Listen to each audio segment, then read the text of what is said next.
Martinique Actualité. Nous sommes ici dans les hauteurs de Trinité, au quartier Morne-Poirier pour le départ de cette troisième étape. Le départ a été donné il y a quelques secondes de la plage des Résignés à Trinité, en direction de la commune de Saint-Pierre. Une étape difficile pour certains, mais une très belle étape, une très longue étape aussi. On va laisser le nord Atlantique pour rejoindre le nord Caraïbe. L'arrivée est prévue aux alentours de 12h, 13h50 plus exactement. Beaucoup de monde également sont déjà ici sur ce point de vue. Voilà, vous pouvez voir le monde ici sur le point de vue qui regarde ce départ. Ça veut dire que les connaisseurs savent où se placer pour avoir un beau départ, pour ne pas être coincé. On va les demander tout à l'heure de nous donner leur réaction. Ce départ qui a été donné il y a quelques minutes. Voilà, toutes les yoles sont dans la baie. Je ne sais pas si on peut voir correctement. Voilà. On pourra voir également toutes les yoles sont présentes ici à la sortie de Trinité pour rejoindre la commune de Saint-Pierre.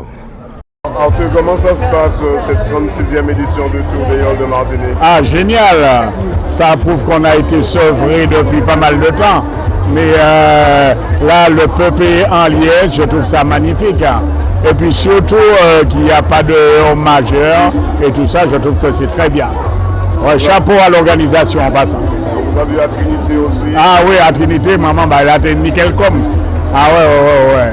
C'est le bail qui fait mal la peine, c'est UFR qui fait un gros score là, qui mettait ses bougas, qui mettait Rosette à 20 minutes. Mais aujourd'hui, ça s'est rattrapé, je suis ravi.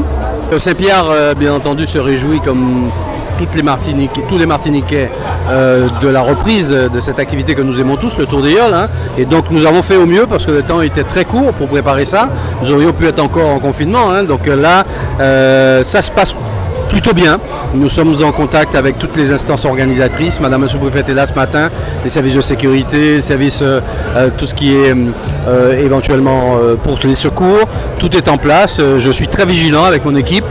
C'est une équipe extraordinaire, je tiens à le souligner. J'ai vu les agents de la mairie au travail qui sont là en train de se restaurer. Ils ont tout fait pour que les choses se passent au mieux, pour que les Martiniquais soient contents. Vraiment, je suis un maire heureux. Bon, nous n'en sommes pas encore au bout, hein. Mais les choses se passent plutôt bien en ce moment. Il y a quelques petites choses à corriger, mais nous sommes contents. Alors, vous avez aussi modifié l'arrivée de ce Tour des Yoles. Oui. Auparavant, c'était plus vers le centre-ville. Alors, je sais que ça ne satisfait pas tout le monde.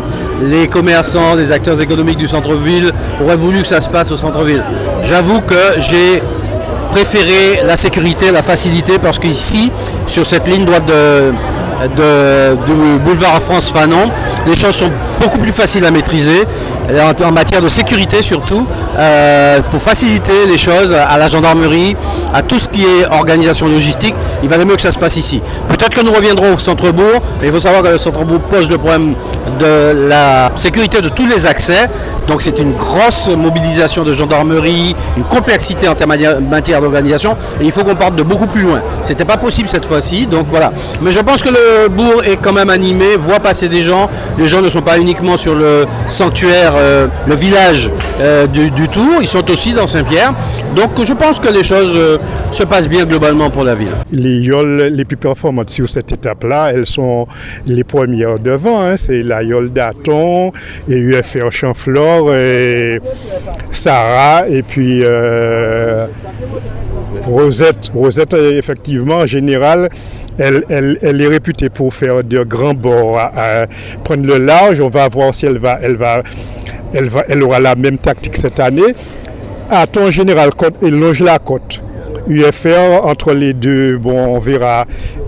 Bon, il y a deux yoles qui vont essayer de se racheter là, sur cette étape-là. C'est Rosette et puis Aton, puisque sur l'étape d'hier, ils ont pas été chanceuses. Et puis on verra pour Sarah qui allait dans le long apparemment cette année. Après le Covid, c'est vrai qu'on prend de nouvelles dispositions parce qu'on a le temps d'organiser et de regarder aussi. Oui, il faut quand même être responsable dans la démarche.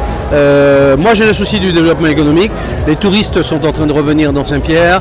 Tout ça, ça fait partie de la promotion de l'image de Saint-Pierre. Donc on peut pas toujours, je parle là au niveau des commerçants qui ont dit oui, voilà, la ville, on aurait préféré que ça se passe au centre-bourg. On ne joue pas à chaque fois one shot. Il faut aussi jouer l'image positive de la ville de Saint-Pierre qui va aussi se répercuter après sur la suite de façon générale. Donc tout le monde y gagnera, c'est simplement qu'on ne peut pas gagner. À chaque fois, le Tour des Yoles, c'est une affaire martiniquaise, c'est pas une affaire Pirotino-Pirotine. Je suis obligé de prendre en compte cet aspect-là. C'est la fédération de Tour des Yoles qui pilote les choses, c'est la gendarmerie qui m'impose, c'est la sous-préfecture, le préfet qui impose des normes. Et donc moi j'essaie de concilier tout cela. Mais ça se passe bien. Outremernews.fr, le site de l'actualité Outre-mer, 24 heures sur 24 et 7 jours sur 7. Retrouvez la chaîne Outremer News sur YouTube.